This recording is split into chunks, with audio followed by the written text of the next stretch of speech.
que estamos? Tudo bem com vocês? Bom, ontem nós tivemos a nossa live, né? Que o YouTube deu uma zique. Hoje eu vou ter uma reunião com o seu YouTube, né? Porque o seu YouTube não foi muito feliz ontem com a gente.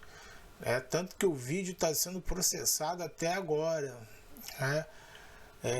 Interrompeu a live do nada, não faltou energia, nem... Enfim, o YouTube começou a entrar em intermitência, não foi nem a questão da rede, porque eu tinha outros computadores ligados que estavam funcionando perfeitamente, mas, enfim, aconteceu, né? Mas tá lá, dá para ouvir, dá para ver, mas a qualidade está muito ruim. Eu não vou tirar porque, né? De repente eu posso até fazer essa live novamente. Hoje vamos agradecer, né, a todos que participaram, muito legal, e que continue participando. Não foi um problema do Astolfo, né, nem do Cuca Rachada, eu pude verificar depois, foi realmente alguma zique lá, né, de repente seu YouTube não estava num dia legal, mas a gente vai conversar hoje a respeito. Bom, vamos dar continuidade à nossa playlist de ondas com o nosso segundo vídeo. Nós vamos falar de reflexão de pulsos, tá? Reflexão de pulsos. Então, repare que eu gerei um pulso para cima aqui, ó, né? Eu fiz isso aqui, ó, na corda, fiz um pulso para cima, né? E esse pulso incidente vai se deparar com uma extremidade fixa. Essa corda está amarrada na parede lá, presa, né? Então o que vai acontecer? Aqui nessa região vai ter a terceira lei de Newton, ação e reação.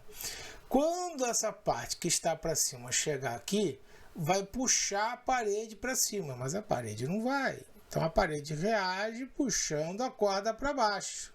Então o pulso refletido, ele é refletido com inversão de fase. Olha que legal. E claro que, desprezando-se todas as perdas, né, ele vai voltar, né, com a mesma amplitude com que ele veio, né? Se o problema disser que as perdas, né, as resistências devem ser consideradas, a amplitude vai ser menor, né? Mas no 100%, nunca vi considerar perdas aqui não, né? Então ele vem para cima e volta para baixo, por quê? Por conta da extremidade estar fixa. A corda puxa para cima e a parede puxa para baixo, né? Que a parede não vai subir, então ela puxa para baixo, reage puxando para baixo, e o pulso refletido vem com inversão de fase. Então, grava isso. Agora, se a extremidade for livre, olha que legal, né? Como é que é legal isso aqui? Quando o pulso chega, vai puxar a argolinha. Aí a argolinha vai subir, né, até a altura da amplitude. Subiu demais, né? A argolinha vai subir e depois vai descer. Aí o pulso refletido é sem inversão de fase. Legal, né? Então, ó, extremidade fixa, volta o pulso refletido com inversão de fase. E extremidade livre, o pulso refletido sem inversão de fase. Legal. Aqui vale uma dica, né? Primeiro, presta atenção nas lives, porque as lives nós estamos fazendo exercício. Que se o pulso não fosse uniforme, né? Então, vamos lá. Eu vou fazer um pulso assim, ó. Aqui uma testinha pequenininha e uma cauda longa. Olha lá, um pulso assim, tá? Então, extremidade fixa primeiro, ó, fixa. Tá? Então, quando ele voltar, quem é que chegou? Vou até botar aqui, ó, T de testinha, C de cauda, tá? Quem chegou primeiro? Não foi a testinha? Então, é a testinha que vai voltar primeiro, né? E depois quem vai chegar? É a cauda. Então, a cauda é que vai chegar depois, né? Ficou horrível, mas deu para entender. Olha lá, ó. Então, é a testinha que volta, depois a cauda. Professor, mas só fez de cabeça para baixo. É, porque aqui tem inversão de fase. Da mesma forma aqui, ó, se eu faço uma testinha aqui, uma cauda, né? E aqui não tem extremidade fixa, é uma extremidade livre. Então vamos escrever aqui testinha e cauda. Então na hora de voltar na extremidade livre, né? O que que eu tenho? Cauda e testinha. Olha lá, cauda e testinha, né? Testinha para cá, cauda para cá, ó, veio, voltou sem inversão de fase, tá? Então, sem inversão de fase, porque a extremidade é livre. E com inversão de fase, quando a extremidade for fixa. Essa dica que eu estou dando aqui para vocês, ó, é dica de concurso de oficiais, tá? Então, presta atenção, a gente já está fazendo exercício aqui, né, de concurso para oficial, né? Então, vamos para o próximo slide. Agora eu estou tratando de refração de pulsos, refração. Então, olha o que acontece. Eu tenho o pulso incidente, tem duas formas. Primeiro, refração a gente já estudou lá em ótica, né? Eu vou ter o meio 1 e o meio 2, meio 1 do meio 2. Então, ou a onda passa daqui para lá, ou a onda passa daqui para cá, né? Do meio 2 para o meio 1. No nosso caso aqui, o meio 1 vai ser a corda fina, vai ser a corda fina. E o meio 2 vai ser a corda grossa, a corda grossa. Agora, numa refração, isso é legal porque acontece em tudo na física, em qualquer situação. Né? Pode ser da luz, pode ser de uma onda mecânica. Ela nunca acontece sozinha, a refração. Sempre vai ter uma parte refletida, sempre vai ter. Né? E sempre vai ter a parte refratada. Essa é a que passa do meio 1 para o meio 2 ou vice-versa, né? E essa aqui não, ela vem do meio 1 e ela volta para o meio 1, tá legal? Ou vem do meio 2 e volta para o meio 2, ela persiste no mesmo meio. Bom, então vamos lá. Então o pulso incidente, olha aqui, ó, tá com uma fase para cima, ó, fase para cima. Então a corda é levinha. Vai encontrar uma corda pesada, como se fosse o quê? A parede. Como se fosse a parede. Então, por isso é que o pulso refletido, o que volta, é com inversão de fase. Porque a corda pesada, ela lembra a parede. Aqui é a divisão, né? Aqui é a divisão. Isso aqui é o meio 1, isso aqui é o meio 2. Né? Aqui é a divisão, né? Onde tem essa letra aqui, ó. É divisão, meio 1, meio 2. Então esse pulso refletido, ele inverteu a fase porque a corda pesada agiu como se fosse a parede. Então uma parte da energia ela vai voltar e a outra parte vai continuar, ou seja, vai refratar. Só que a refração sempre vai concordar em fase com o pulso incidente. Sempre vai concordar. Professor, eu tenho uma pergunta aqui, eu sou um aluno chato. E as amplitudes? Não posso afirmar nada. O que eu posso dizer é que eu tenho uma amplitude vindo para cá. Na reflexão, aí tem a corda grossa aqui, ó, corda grossa. Aí na reflexão eu vou ter uma amplitude vindo para cá, porque essa amplitude está ligada a uma energia. Essa amplitude, ó, a amplitude está aqui, né? Essa amplitude aqui está ligada a uma energia 1, né? E essa outra amplitude aqui, opa, peraí, que coisa é essa? Gente, vamos apagar isso aqui, porque eu botei de cabeça para baixo, né? Ó, essa outra amplitude aqui, né, que vai de cabeça para cima, que é da corda grossa, né? Vamos botar aqui assim, ó, corda grossa, vai de cabeça para cima, tá? Porque sempre vai concordar com a amplitude, com o pulso incidente. ela tem uma outra amplitude e aqui vai uma energia 2, que a onda transporta energia, né? Nós já falamos sobre isso. Então, o que eu sei é que essas duas energias transportadas tem que ser igual à energia incidente. Ah, professor, então a amplitude... Não. Olha só, a amplitude tem a ver com a energia. Mas a relação da amplitude com a energia não é de igualdade, não, tá? Amplitude igual a energia. Não. Amplitude é medida em comprimento, né? Energia é medida em joule. Existe aí uma fórmula de relação que não vem ao caso só para os físicos entre a energia transportada e a amplitude da onda. Então, eu não posso dizer nada sobre a amplitude, só posso dizer que aqui tem inversão de fase e aqui tem concordância de fase.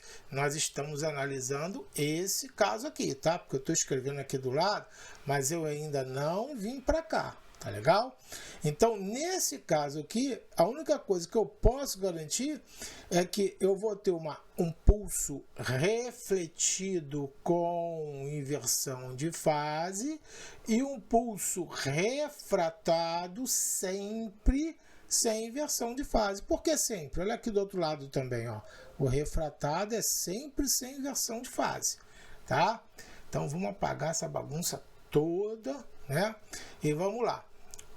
Então, passando da fina para grossa, aí eu enxergo isso aqui como se fosse a parede, Enxergo isso aqui, ó, como se fosse a parede, meio 1, meio 2.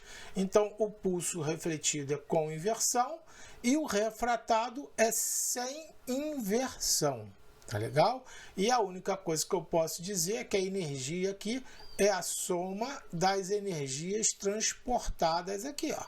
É a soma, tá? Mas eu não posso fazer uma referência aqui, ó, entre os tamanhos, não, tá legal? Então, por favor, a gente não tem essa condição ainda. Agora, passando da grossa para fina, olha que molezinha. Mesma coisa, ó. Eu tenho aqui, ó, meio 1, meio 2. O meio 1 é a corda grossa, o meio 2 é a corda fina. Quando o pulso da corda grossa chega na fina, ele vai levantar a fina assim, molezinha, né? Como se fosse uma argola.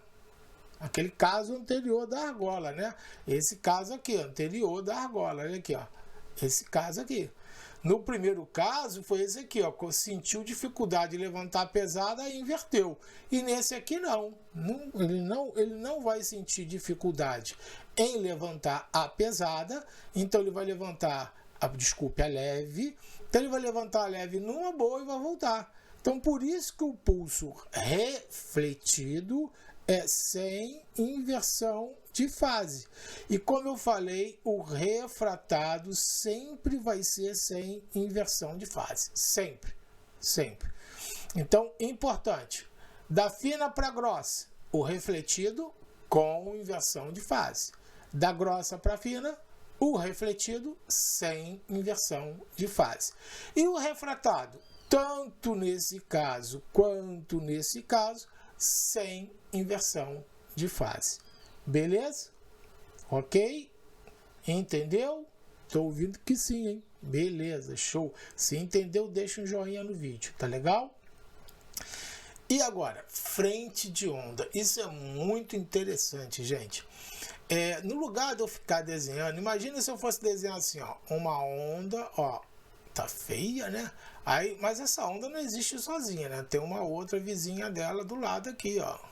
Tem uma outra. Aí tem uma outra vizinha dela aqui também do lado, ó, igualzinha, uma outra. Aí tá sendo tudo de linha. Uma outra vizinha aqui, ó, do lado, ó, igualzinha, ó, igualzinha. Quantas vizinhas tem? Pô, tem infinitas vizinhas. Então o que eu faço? Eu passo uma linha cheia onde tem crista, ó, cheia, que é a união de todas as cristas, ó, cheia, que é a união de todas as cristas, cheia, né? E aí eu já sei que a distância entre uma crista e outra é um comprimento de onda. Legal? E onde tem vale, eu vou passar aqui uma linha pontilhada, que é o encontro dos vales. Ao encontro dos vales, uma linha pontilhada. Ah, legal isso, hein? É uma forma bacana da gente representar e não tem que escrever, né? Não ter que escrever infinitas ondas, né? Pô, tu já pensou? Ah, pô, legal isso, hein, professor? Legal. Então, a frente de onda quer dizer que aqui eu tenho o quê? Eu tenho crista, que eu tenho vale, que eu tenho crista, que eu tenho vale, que eu tenho crista, que eu tenho vale, né? E por aí vai. E a distância de cada pedacinho desse aqui é meio comprimento de onda. Cada pedacinho desse aqui é meio comprimento de onda. Cada pedacinho é meio comprimento de onda. E a distância ou entre duas cristas, né, ou entre dois vales, é um comprimento de onda. Né? Então a gente começa a entender o que é essa linguagem de frente de onda. Né? E professor, como é que eu vou saber para onde essa frente de onda está indo? Aí que entra o raio vetor, que é perpendicular à frente de onda. Esse raio vetor, ele é apenas simbólico, né? Essas linhas aqui, cheias e tracejadas, elas significam crista e vale, elas têm um significado físico. Esse raio vetor tem um significado matemático, ele diz assim, a frente de onda está indo para lá. É um significado que vai me dar direção e sentido. Tá? Ele não é uma coisa concreta, né? Ele vai me dar, ó, é para lá que vai. Tá? Então, a onda está se propagando nessa direção aqui. Então, o raio vetor. Claro que a utilidade desse raio vetor vai ser muito grande, porque ele vai nos permitir, né, usar geometria, tá? Vocês vão ver daqui a pouco comigo, né? Ou quem sabe no próximo vídeo. E ele sempre vai ser perpendicular à frente de onda, sempre vai ser perpendicular à frente de onda. Então, da mesma forma, o que eu tenho aqui? Crista, vale, né? Ah, o cara chegou para mim no concurso, deixa eu apagar tudo isso aqui. O cara chegou para mim no concurso e disse que essa distância aqui, daqui até aqui, mede 15 centímetros. 15 centímetros. Aí eu não sou bobo. Bom, eu tenho aqui um pedaço, outro igualzinho, outro igualzinho. Ah, então aqui mede 5, aqui mede 5, aqui mede 5. Acabei de descobrir que o comprimento de onda mede 10. Ó. O comprimento de onda mede 10 centímetros. Viu que show? Então, por isso que a frente de onda é importante. Por isso que o raio vetor é importante. Porque a gente estudou em ótica, nas leis de ótica geométrica, né? Raio incidente, raio refletido, raio refratado. A gente vai estudar aqui também. Só que quem vai ser o raio? O raio vai ser esse cara aqui, ó. Mas ele vai carregar essa bagagem de informação com ele, tá? Então a gente vai ver isso, tá? Não se assuste não, é tranquilinho. Vamos lá para o próximo slide. Olha aqui um exemplo. Estamos falando agora da reflexão. Na reflexão, mesmo lá na ótica geométrica, né? A onda vem do meio 1 e volta para o meio 1. Ela não vai passar para cá, para o meio 2. Ela não passa para o meio 2. Então, por isso que o nome é reflexão. Ela permanece no mesmo meio. E olha que interessante. Olha o raio, olha aqui o raio vetor, olha como é que ele é maneiro. Ó, ele é que vai me permitir medir o ângulo de incidência e o ângulo de reflexão. Olha lá, que bacana. Como se fosse um raio de luz, né? Na verdade, ele é apenas um símbolo, né, para indicar a direção e o sentido de incidência, né? Mas ele vai me permitir. E olha, bizu, Bizu. O Cuca Rachado tá viajando, por isso ele não apareceu aqui, tá?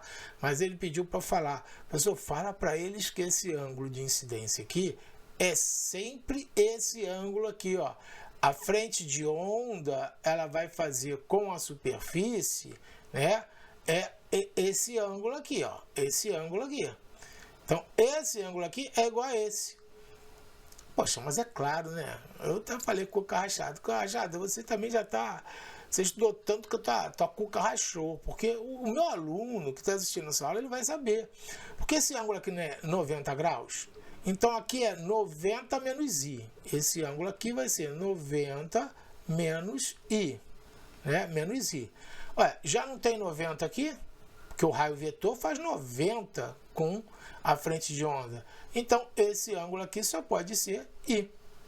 Pô, legal, né? Geometria básica, soma dos ângulos internos do triângulo dá 180, teorema angular de Tales, SOS, matemática, temporada, eu não sei qual.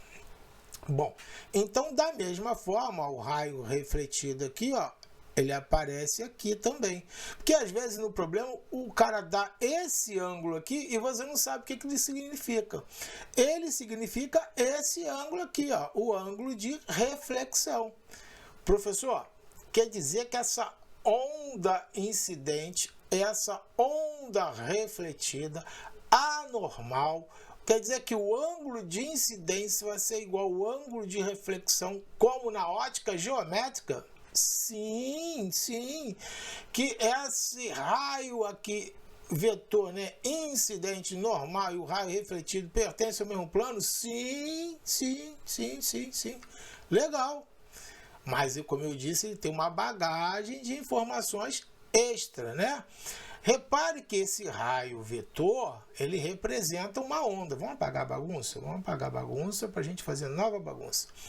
Ele representa uma onda. Então, essa onda, ela tem um comprimento de onda.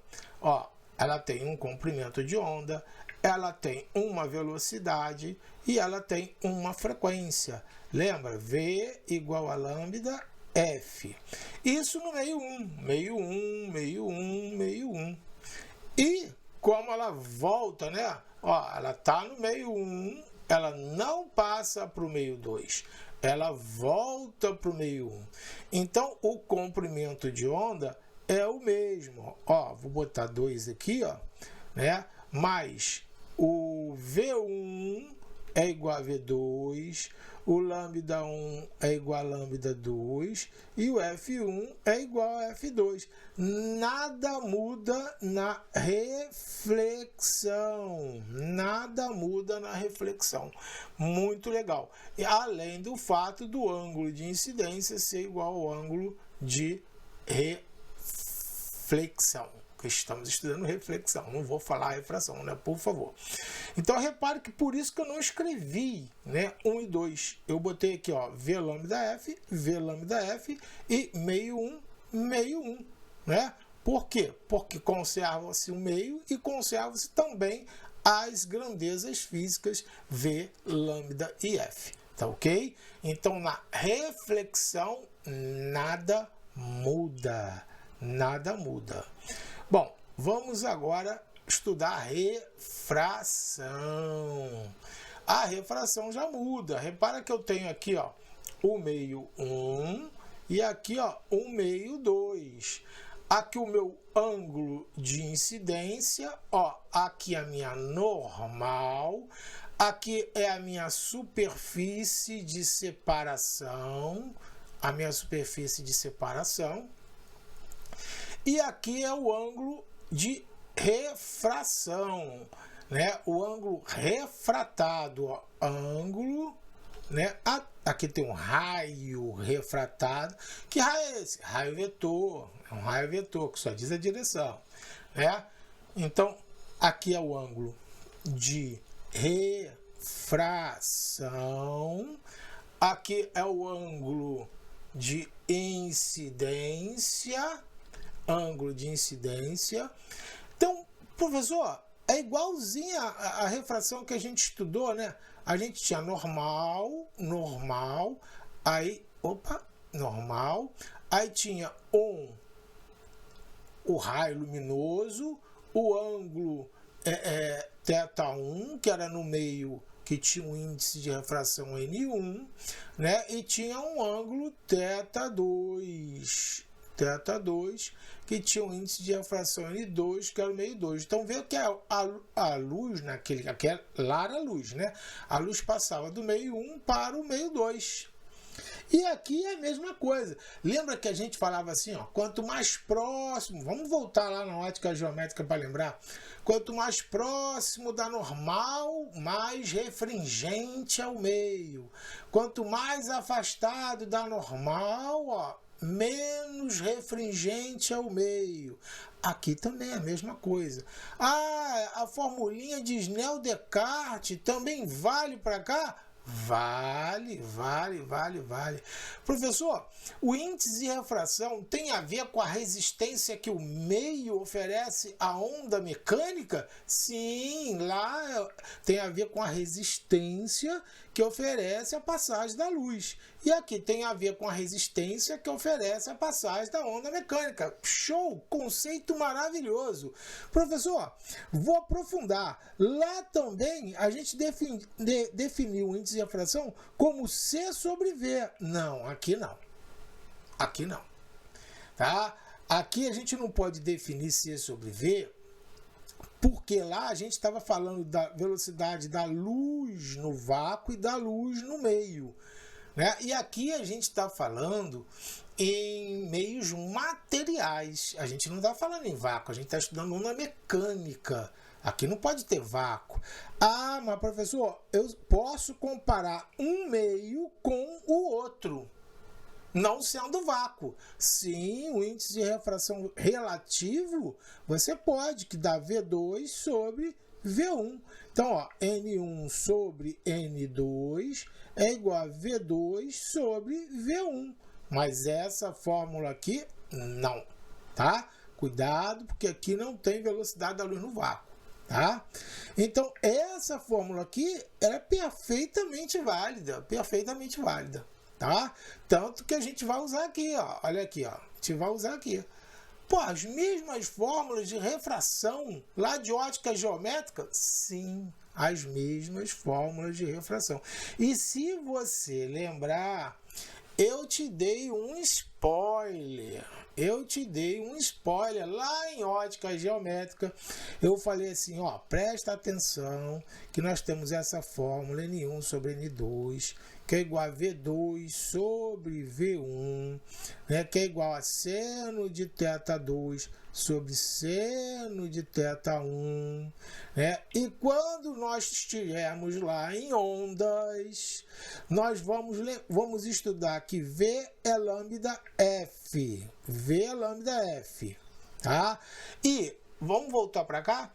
Olha, a frequência no meio 1, vamos botar aqui, ó, meio 1, é a mesma frequência do meio 2.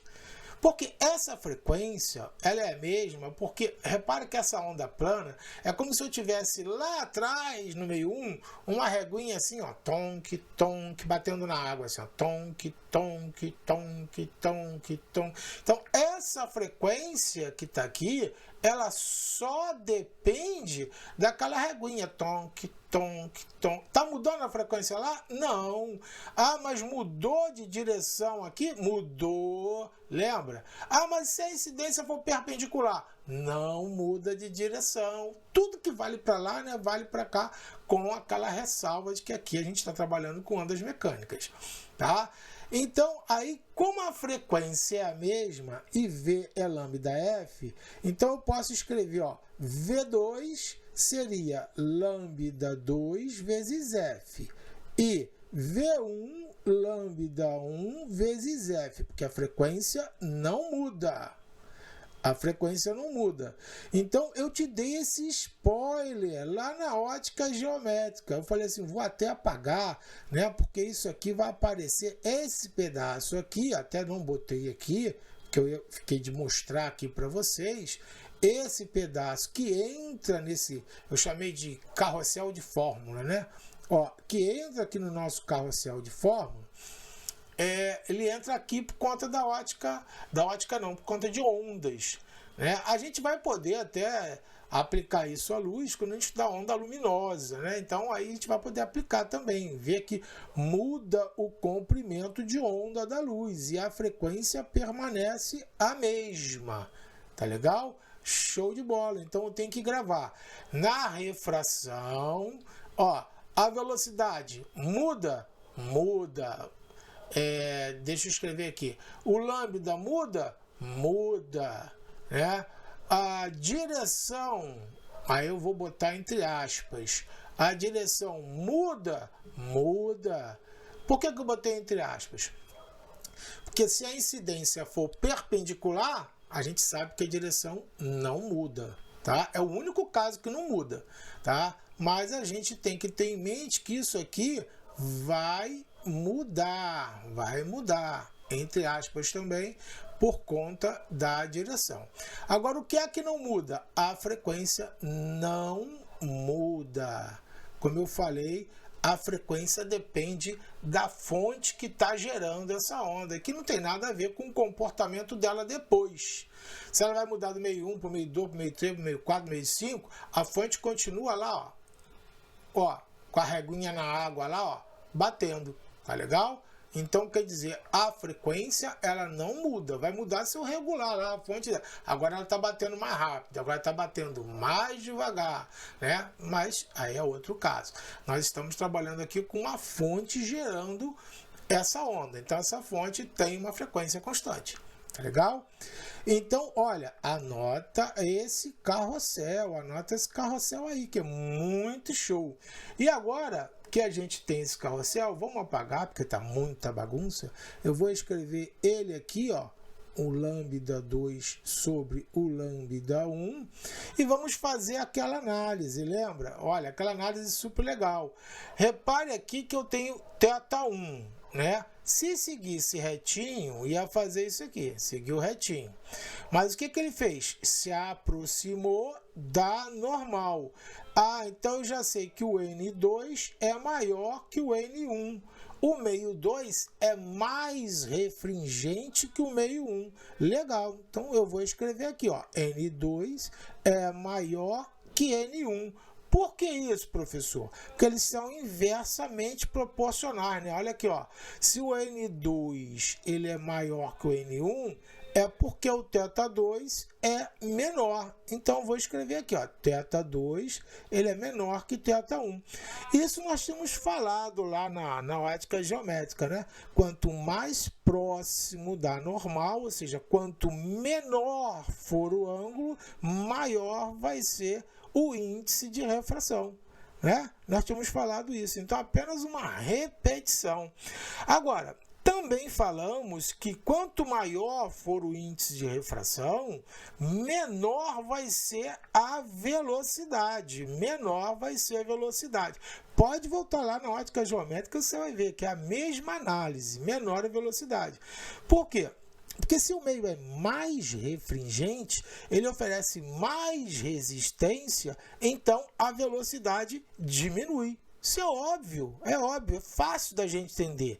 E agora, ó, se a velocidade é menor, o comprimento de onda também é menor. Ah, faltava essa, né, professor? O comprimento de onda também é menor. Ah, que bacana. Então, olhando para essa figura, eu vejo que esse comprimento de onda aqui, ó, o lambda 2, ele é menor que o lambda 1. Se ele é menor que o lambda 1, ó, se o lambda 2 é menor que o lambda 1, eu posso garantir que o V2 também é menor que o V1.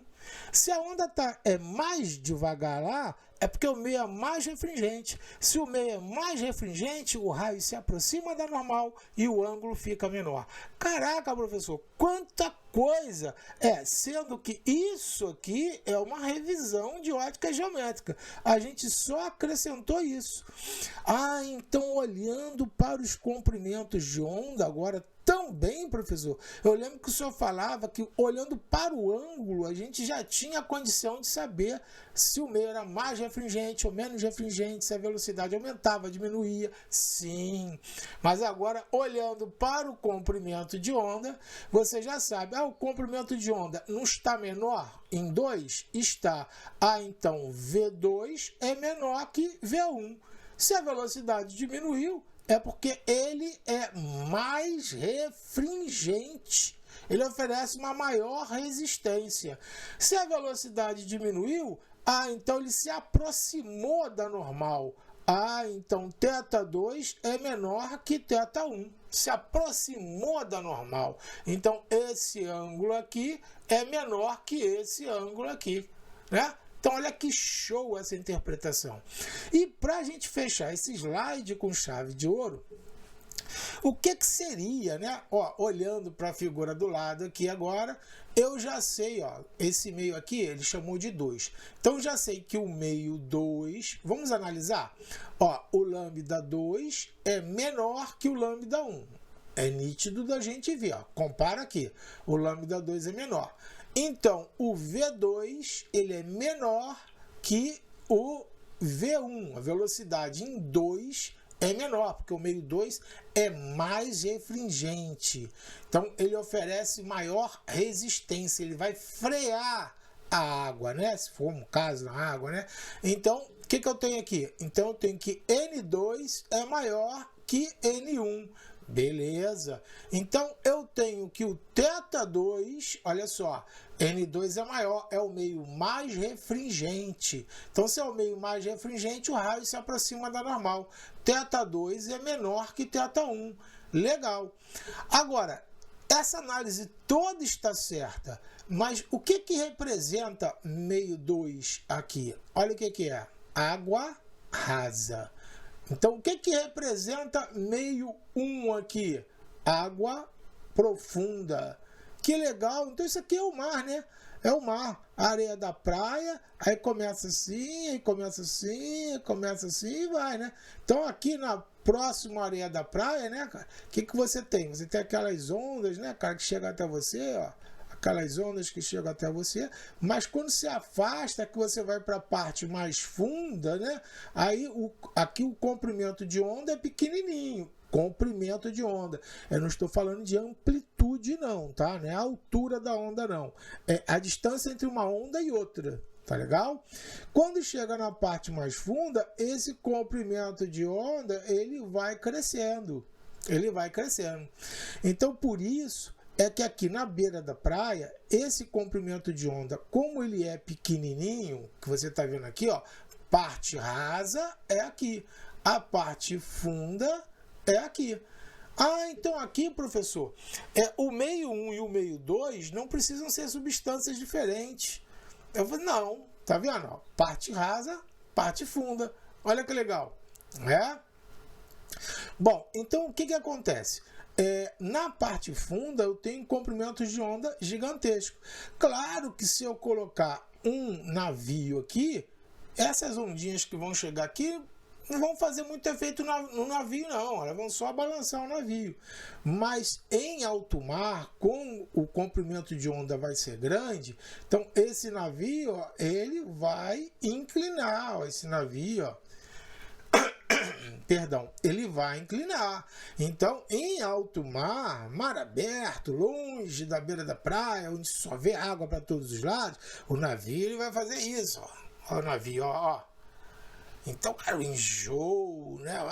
Não é muito. Se tiver temporal, então, né? Condição ruim, o navio pode até virar, né? Então, o que acontece? Na beira da praia, não. Na beira da praia, os comprimentos de onda são tão pequenininhos, né, que o navio não vai nem sentir, né? Então, é diferente da gente estar falando num barco. Se a gente botar um barco na beira da praia, ele vai sentir, né? Ele vai sentir um barco aqui na beira da praia. Mas também se botar esse barco lá em alto mar, ele já virou, já naufragou. Entendeu? Então é importante a gente saber que a gente não está falando de amplitude. A gente está falando da distância entre as cristas, né? A distância entre as cristas, comprimentos de onda. Na beira da praia, elas são pertinhas. né? Em alto mar, elas são gigantescamente maiores. Por quê? Por conta dessa relação, que é a relação de Snell-Descartes, que está aqui em cima. É a mesma, né?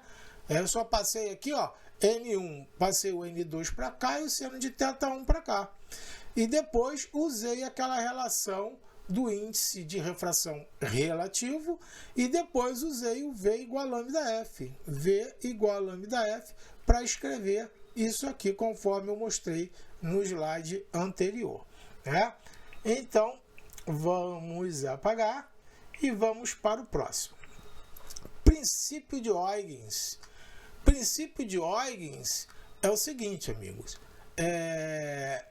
Nós temos, em cada frente de onda, nós temos que tratar como se cada ponto da frente de onda fosse a origem de uma nova onda, uma onda secundária. Olha que legal isso, né? Bom, na verdade, a gente até sabe que é, né? Porque o que a gente fez na frente de onda? A gente sabe que aqui tem uma crista, aqui tem outra crista, aqui tem outra crista, aqui tem outra crista, né? Então, cada ponto da frente de onda, ele vai ser uma nova fonte de uma onda secundária. Então, olha aqui, ó. Ele vai gerar aqui uma onda aqui, outra uma onda aqui, outra uma onda aqui, outra uma onda aqui, olha lá. Cada ponto dele, aí depois a gente pega a interseção, né, de todas elas, vai dar uma nova frente de onda, tá? Cara, isso é importante pra caramba, porque olha o que acontece. A fonte de onda, a frente de onda está levando informação para toda essa região aqui. Aí eu tenho uma fenda aqui, ó, tem uma fenda, um espaço, um buraco. Aí repara que como cada pontinho aqui vai ser como se fosse uma nova fonte de onda, que é uma onda secundária, né? Essa onda vai ter a capacidade, embora ela esteja chegando aqui, né, retinha, mas ela vai ter a capacidade de levar a informação para toda a região que está aqui, ó, aqui atrás, ó. Olha aqui que barato. Então, aqui tem uma parede, né? Aqui tem outra parede.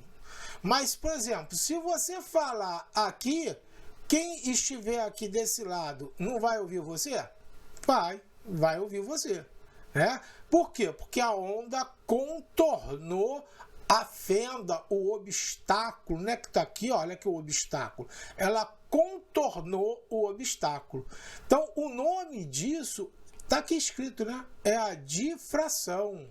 Difração, a propriedade que a onda tem de contornar o obstáculo. Então, eu falo aqui de dentro dessa região, aí quem está do lado de fora, né, vai ouvir a minha voz. Por quê? Porque a onda, ela passa pelas frestas, né, frestas da porta, e vai se propagar. Claro que não vai ouvir na mesma intensidade. Por quê? Porque ocorre dissipação de energia. Não é um caso ideal como nós estamos tratando sempre dos nossos problemas, né? Então, é importante a gente entender o princípio de Huygens, porque ele diz, ó, cada ponto em uma frente de onda funciona como uma nova fonte, produzindo ondas que se propagam com a mesma frequência, velocidade e na mesma direção das originais. No instante posterior, T, a nova frente de onda é a superfície que tangencia essas ondas secundárias. Poxa, que legal, cara. Então agora eu consegui entender, ó, que essa frente de onda aqui é como se fosse o quê? Como se fosse não. Ela tem infinitos pontos, onde cada ponto, reparou, ele é dono da sua própria onda, olha lá. Ele gera a sua própria onda, que nós chamamos de onda secundária. E a próxima frente de onda é aquela que tangencia, né, todas essas ondas secundárias. Pô, legal. Tá? Então, o que eu fiz com onda plana, né, mas na horizontal, e aqui eu fiz gerando ondas circulares, né? Para você entender que da mesma forma, ó, esse ponto aqui, ó, ele gera essa onda, esse ponto aqui gera essa onda, esse ponto aqui gera essa onda, e aí, olha lá, a linha tangente, né? A linha, o polígono tangente, aqui a linha poligonal tangente vai ter as mesmas características da primária. Então, como ele diz aqui, ó, a mesma frequência, a mesma velocidade e a mesma direção das ondas originais. Agora, pasme, houve uma determinada época que se descobriu que a luz não tinha somente um comportamento ondulatório, ou melhor, se descobriu um caráter particular, ou seja, de partícula para a luz, que a luz teria um comportamento de matéria. Olha só, gente, a luz ela seria matéria. Ah, professor, isso deve ser muito antigo, né? Não, ao contrário. Isso é mais recente. Isso aí é o mais moderno. A luz realmente ela tem um comportamento de matéria, tá? Mas não podemos negar que a luz também tem um comportamento de onda. Professor, então, afinal de contas, a luz ela é matéria? Ela é um corpúsculo? Ou ela é uma onda? Na verdade, hoje, o que predomina é o que nós chamamos de teoria corpúsculo ondulatória. Que isso, professor? Então, a luz ela pode ser entendida ora como corpúsculo, como tendo massa, e ora como sendo onda? A prova de que a luz tem um comportamento ondulatório é esse aqui, ó. Se eu mando um feixe de luz, né, nessa condição aqui, né, e a fenda tem que ser bem estreitinha, porque a luz tem um comprimento de onda muito pequeno. Então, olha só, deixa eu ver aqui, ó, para a luz, o fenômeno somente será nítido quando as dimensões da abertura ou do obstáculo forem da ordem de grandeza do comprimento de onda, né, da onda incidente. Olha que bacana. Então, a luz ela vai ser capaz, né, se esse buraquinho for bem pequenininho, a luz vai passar e ela vai iluminar essa região aqui também. Olha que legal, gente.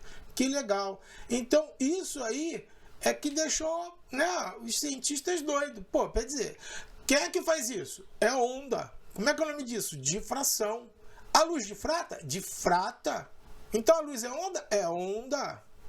Mas existem outros fenômenos que eu não vou falar agora aqui, não vou dar spoiler, que vai ser na física moderna, que é muito linda. Eu sou suspeito para dizer, né? Mas é muito linda e vai quebrar uma série de paradigmas na nossa mente, a física moderna, que vai mostrar para nós que a onda, que a luz tem um comportamento de matéria, tem massa. Vou dar um spoilerzinho, só pequenininho. O buraco negro, tem lá no espaço, ele atrai tudo que é matéria. E atrai a luz. Ué, mas se a luz fosse onda, ela não seria atraída pelo buraco negro. Porque o buraco negro, ele atrai tudo que é matéria. E a luz é atraída. E tem muitas outras razões que comprovam o comportamento corpuscular da luz. Mas também como tem os que comprovam o comportamento ondulatório da luz. Então, ela tem os dois comportamentos. Por isso que hoje, o que prevalece é a teoria corpúsculo-ondulatória. Claro que a teoria ondulatória é muito antiga, de muitos anos, muitos séculos, né? Agora, a teoria corpuscular, não, ela é recente, né? Quando eu falo recente, é coisa de 1,5 séculos, né? Então, é uma teoria bem recente, né? Caramba, gente, quanta coisa, né? É muito legal estudar, cara, muito gostoso estudar física, a gente aprende cada coisa. Por exemplo, agora a gente consegue entender por que a gente consegue ouvir do outro lado da porta, né? Por conta da difração. Olha aí, difração. Você já pode explicar isso para os outros. E é feio, né? Ficar ouvindo atrás da porta, né? Bom, vamos para o próximo slide. Ai, gente, sempre quando tá esquentando termina, gente. Olha, que chato. Terminamos mais esse capítulo, né, de ondas. Esse é o segundo vídeo de ondas. A playlist é longa e é muito linda. Quando chegar em acústica, então, vocês vão ficar maravilhados, tá? Um beijo, um abraço. Se gostou, deixa um like com amor, né? Não porque eu tô pedindo. É aquele like tipo assim, poxa, ele tá fazendo isso pra mim, vou ajudar ele também. Se porque eu tô pedindo, não, mas aquele like com amor, né? Pô, vou dar uma moral lá pro tio Rezende, porque o tio Rezende, ele grava sempre aula pra mim, para me ajudar, para me instruir. Legal. Compartilha com os amiguinhos, né, para que isso não fique só com você, tá? E continue fiel ao canal, que vai toda segunda, quarta e sexta sobe novidade para vocês, tá? Mini coraçãozinho para vocês e fui!